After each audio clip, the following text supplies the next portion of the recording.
जहाँ हर किसी को ये बात तो पता है कि एक जीने के लिए शांतिपूर्वक माहौल एक अनिवार्य है, जहाँ एक किसी और से नफ़रत करने से अपना जीवन भी सुख चैन से नहीं हम जी पाते, क्योंकि वो नफ़रत हमको अंदर भी उतना ही सताती है जितने बाद में अगर किसी के प्रति वो कड़वे बोल की तरह बाहर आए या कोई कर्म किसी के प्रति ऐसा हो जाए जो संतों ने कभी नहीं सिखाया।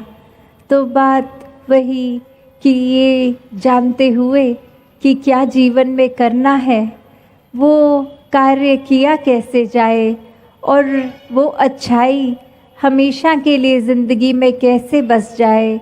सिर्फ कुछ पलों की अच्छाई नहीं, किसी के सामने आए तो अच्छे बन गए, भाषा ठीक कर ली, पर एक ऐसी अच्छाई जो इसलिए की जाए क्योंकि अंदर हमारे सच्चाई है, अच्छाई है, और इसीलिए वो बाहर हमारे हर मिनट में प्रकट हो, सिर्फ दिखावा मात्र नहीं।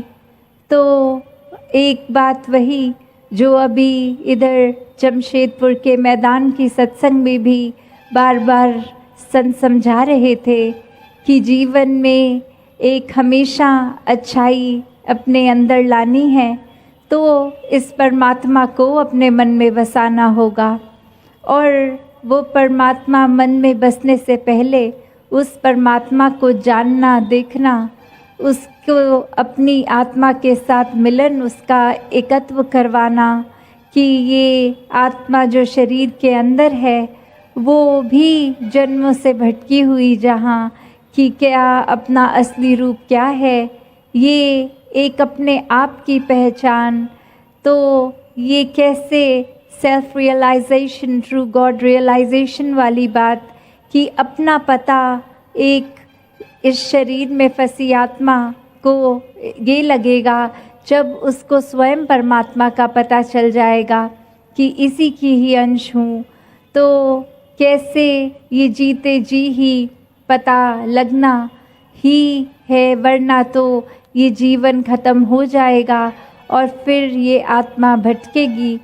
तो कैसे इसकी भटकन को समाप्त किया जाए, वो भी आज संतों ने समझाया कि ये जब परमात्मा के दर्शन हो जाते हैं ब्रह्म ज्ञान द्वारा, तो ये निराकार को हर समय अपने अंग संग देखकर हर पहलू में जीवन में इसको बसाकर जो भी कार्य करें वो स्वयं भक्ति का रूप ले लेती है। वो फिर कुछ घंटों में एक भक्ति का रूप नहीं कि समय बांधकर इतने से इतनी देर भक्ति करने पर एक हम आध्यात्मिक हो गए, नहीं। एक जिस प्रकार स्टूडेंट होता है वो अपनी छुट्टियों में भी अगर घर बैठा हो तो भी स्टूडेंट ही होता है, और स्कूल के लिए जब स्कूल जाता है तो भी स्टूडेंट होता है। तो बात वही कि एक भक्त तो 24 घंटों का फिर भक्त है, कुछ घंटों का नहीं। तो कैसे एक भक्ति ना किसी समय की मोहताज होती है, ना उम्र की मोहताज होती है। आज ही उदाहरण देखा कि बच्चों से, नौजवानों से, बुज़ुर्गों तक हर किसी ने, बहनों भाइयों, किसी ने भी एक ही संदेश दिया कि ये परमात्मा को जीवन में लाकर हम तो एक आनंदमय जीवन जी रहे हैं, और ऐसा ही जीवन सबके लिए जीना संभव हो सकता है। बस इस परमात्मा को देखने की देर है, इस परमात्मा के एहसास से जीवन जीने की देर है। तो ऐसा जो कर लेते हैं वो तो कोई भी एक धर्म ग्रंथ खोल के देख लें, जब भी ये निराकार रूपी ये विराट स्वरूप जिसने भी देखा वो भक्त ही बन गया, और फिर भक्त बनने के बाद जीवन की फिर परिस्थितियों ने उस व्यक्ति को तंग नहीं किया। वो चाहे सुख हो, दुख हो, एक उतार चढ़ाव, कोई भी तरह का जीवन का समय चल रहा हो, भक्त तो आनंद में ही अपना जीवन जीते हैं। एक फिर संसार में रहकर संसार से न्यारे रहते हैं। जिस प्रकार कीचड़ में कमल होता है, तो कैसे वो गंदगी का असर नहीं लेता, चाहे रहता उसी में है चौबीसों घंटे, फिर भी इतना सुंदर एक कीचड़ के ट्रेड से उसके कीचड़ वाले गुण नहीं होते। तो उसी प्रकार भक्त भी अपने घर गृहस्थी में ही रहते हैं, इसी समाज में ही रहते हैं, जहाँ समाज का भी परोपकार उनके मन में ये परमात्मा बसने की वजह से ये सोच होती है कि इस धरती पे आए थे, जब इस धरती को छोड़ने के समय ये धरती उससे भी ज़्यादा सुंदर छोड़ के जाए। तो ये हर भक्त को पता होता है कि जहाँ संसार को भी संवारना है, और संसार संवारने से पहले अपने मन की ये सफाई होना बहुत ज़रूरी है। और मन कैसे साफ हो, जहाँ दुनिया के हर पल में कुछ ना कुछ ये संसार अपना रंग छोड़ता है। कभी किसी ने हमसे ठीक से नहीं बोला, उसके प्रति एक मन हमारा भावना कोई धारणा बना लेता है। कहीं कोई हमारा ही मूड ठीक ना हो, तो कैसे हम ही किसी से उखड़ के बात कर लेते हैं।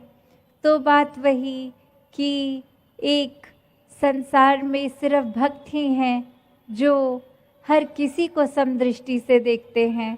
वो किसी भी पल में फिर एक उस बात के नहीं मोहताज होते कि अभी तो एक मन अच्छा है, दुरुस्त है, एक मन में खुशी है, तो हम अच्छा फील कर रहे हैं, खुश हैं, तो इसलिए सामने वाले को खुशी देंगे। ये भक्त तो बिल्कुल निर्लेप अवस्था के होते हैं। और ऐसा ही हर कोई हो सकता है कि हर समय आनंद में खुद भी जीवन काटें, और हर एक के जीवन में भी ये एक अच्छाई जो भक्तों के दिल में होती है कि ये परमात्मा हमारे जीवन में आया है, तो हर एक के जीवन में भी ये आए ताकि हर कोई सुखी हो, ये आत्मा हर एक की सुखी हो। और इस अवस्था से, इस माइंडसेट से फिर चाहे एक धन जीवन में कम हो या कोई औहदे भी नहीं है, कोई कामकाज भी अगर नहीं है, तो भी मन इस परमात्मा को कोसने वाला मन नहीं बनता। इसी के जो भी रहने की गुजरान मात्र है, उसमें शुक्राना करने की भावना लेता है। और जहाँ जिन घरों में धन दौलत होती है, वो भी उस दौलत का फिर सदुपयोग ही करते हैं। वो दौलत को उस तरह किसी के नुकसान के लिए नहीं लगाते, बल्कि मानवता की सेवा के लिए लगाते हैं। तो बात वही कि भक्त तो कहीं भी हो सकते हैं, वो चाहे महल में रहें या झोपड़ी में। भक्त तो जहाँ एक अपने मन से सिर्फ परमात्मा की ही लगन में होते हैं, वहीं एक फिर वो खुद ब खुद पूर्णता से एक मानवीय गुणों से भी युक्त हो जाते हैं। वैसा ही एक अवसराज जहाँ इस परमात्मा को देख के अपने जीवन में फिर वो एक असली मनुष्य बन जाएं, सिर्फ इसलिए नहीं कि ये तन हमें मनुष्य का मिला है, पर मनुष्य हैं तो वो मानवीय गुणों से झलकता है। और मानवीय गुण एक अंदर से बाहर तभी होंगे जब इस मन के अंदर परमात्मा होगा। तो ऐसे ही अपने जीवन को जहाँ इस परमात्मा के साथ जोड़ के जो जो भी जीते हैं, वो ही पूर्णता से जीवन को जी रहे हैं। वरना ये संसार की माया तो इतनी ऊंची प्रबल है कि एक मिनट में अभी कहीं बैठे हैं, अभी अगर सत्संग में भी बैठकर ध्यान सत्संग में नहीं, अपने घर में है, तो भी वो रूप की करने के लिए तो सत्संग आए हैं, पर ध्यान दुनियावी मायाओं में, दुनियावी चीज़ों में लगा हुआ है। तो फिर कैसा एक ये रूप कि इस परमात्मा को जानकर तो भक्त कहीं भी हों भक्ति से ही जुड़ते हैं। और वो डिस्ट्रैक्शंस एक कहने के रूप में वो भी भक्तों को डिस्ट्रैक्ट नहीं करती। फिर वो कोई भी एक उम्र के पड़ाव पे होंगे, अगर बच्चे होंगे तो भी भक्ति में चूर, अपनी पढ़ाई पे भी जहाँ पूरा ध्यान देते हैं, वहीं जानते हैं कि एक आगे चल के जीवन में कुछ भी बनना है, पर सबसे पहले तो इंसान ही बनना है। तो वो हर समय जहाँ रास्ता भी नेकी का लेंगे, नौजवानों को भी फिर ये सोझी होती है और बुज़ुर्गों को भी कि हम चाहे अपने गृहस्थ की जो भी जिम्मेवारी निभा रहे हैं, एक जगह काम करते हैं या बिजनेस है अपना, तो जो जिम्मेवारी अपने प्रति, स्टाफ के प्रति है, तो भी एक ये कार्य सब निभाते हुए भक्ति करते हैं। एक अपने आप को समाज से, अपनी रिस्पॉन्सिबिलिटीज से, अपने जो करने के ये कार्य हैं उससे भक्त कहीं नहीं भागता। वो सब कार्य निभाते हुए एक अपने जीवन में भक्ति की एक रास्ते पर चलते हैं। तो बात वही कि अब ये जो सवाल है कि ये भक्ति करनी किसकी है, भक्ति कैसे करनी है, तो बात वही कि जो कोई अगर हम धर्म ग्रंथ अपना खोल के देख लें तो ये परमात्मा की परिभाषा है कि ये हर समय स्थिर है, हर जगह इसका एक उपस्थिति है, कण कण में। एक ब्राह्मण की तो फिर भी सीमा है, पर ये परमात्मा तो और भी आगे, इसका कोई अंत नहीं है। ये ना समय के साथ बदलता है ना कम होता है। तो ऐसे परमात्मा को जानना जहाँ संभव है, वहाँ इसको जानने के बाद फिर इसकी भक्ति का शुरुआत होती है। क्योंकि जब ये मन परमात्मा को सही मायने में जान लेता है, देख लेता है, तो फिर प्यार में डूबा मन तो हर एक से ही प्यार करेगा, एक प्रेमा भक्ति करेगा। और भक्ति फिर एक ज्ञानी भक्त की अवस्था से, जहाँ एक कोई भी भरम भुलेखे जीवन में अब नहीं है, एक संसारिक रूप में कोई भी व्यक्ति कैसा दिखता हो, खाता पीता हो, एक कहीं का भी बोली भाषा से संबंध, किसी प्रांत से, देश से, तो हर एक में ये परमात्मा का ही रूप नज़र आता है फिर भक्त को। तो हर किसी से आदर प्यार सत्कार ही होता है, मन में किसी के लिए भी बुरे भाव नहीं होते। तो ऐसा संतों ने जहाँ युगों युगों से समझाया है कि इस जीवन में जीते जी ही इस परमात्मा को देखना संभव है, और यहाँ परमात्मा देखकर फिर अपने जीवन को भी जहाँ एक दुख सुख में नहीं, आनंद में जी सकते हैं, वहीं ये आंखें बंद होने पर, मृत्यु होने पर भी ये मोक्ष और मुक्ति के हकदार फिर वही होते हैं जिन्होंने जीते जी ये मोक्ष और मुक्ति को प्राप्त किया, इस परमात्मा के साथ एकमिक हो गए।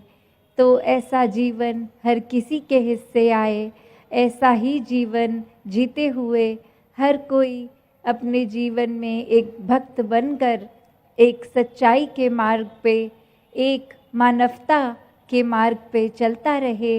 एक भिन्न भिन्न होना, वो चाहे रूप आकार में होगा, पर इस परमात्मा के साथ मन एक हो गया तो परमात्मा की बनाई पूरी रचना के साथ ये एक हो गया।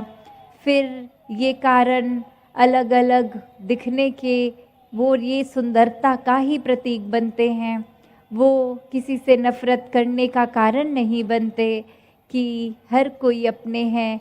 जैसे बगीचे में कितने अलग फूल, कितने अलग रंग, कितनी अलग खुशबुएं, पर वो सुंदरता का कारण बनते हैं। उसी प्रकार कोई भी जाति ऊंची नहीं, कोई भी जाति नीची नहीं है, सब एक समान है। तो एकता की बात होती है, तो वो एक रूपता की बात नहीं कि एक जैसे डिट्टो फोटोकॉपी एक दूसरे की लगे। वहाँ एक भिन्न भिन्न दिखने के लिए वजह से भी वो प्यार हर एक से किया जा सकता है, हर एक के साथ एकता बना के जिया जा सकता है। एक एकत्व, ये वननेस का बात कि मनों से जब नफ़रत की दीवारें टूट गई, तो फिर एक दिल से दिल तक प्यार के पुल बने और उसी तरह अपने जीवन को एक हर कोई जीते हुए, जहाँ आध्यात्मिक रूप में भी इस परमात्मा के साथ एक अपना ठहराव बना सकता है, एक नाता बना सकता है, वहीं एक ह्यूमैनिटी के नाम पे एक सेवा भाव हर एक से खुद ब खुद ये दिल को करने की इच्छा होगी। फिर ये बात नहीं कि अगर किसी की ज़रूरत है तब उसकी मदद करेंगे, नहीं, भक्त तो मदद करते ही नहीं, क्योंकि भक्त तो हर किसी को उसी तरह मानते हैं जैसे हम शीशे में अपनी शक्ल देखकर खुद को ही देखते हैं। तो फिर जहाँ दो ही नहीं एक हैं, वहाँ मदद ही कैसी। वो तो फिर बस सेवा भाव कि इस परमात्मा ने जितनी क्षमता दी है उसी के साथ हर एक की सेवा करते जाते हैं। तभी सेवा, सुमिरन और सत्संग को ये मान्यता बहुत दी जाती है कि सत्संग आके संतों की बातों को सिर्फ कानों से नहीं, कर्म रूप से सुनना है। एक मन में सुमिरन करते हुए इस परमात्मा के साथ जुड़ना है और पूरे संसार, पूरे समाज, घर परिवार के लिए सेवा भाव मन में रखना।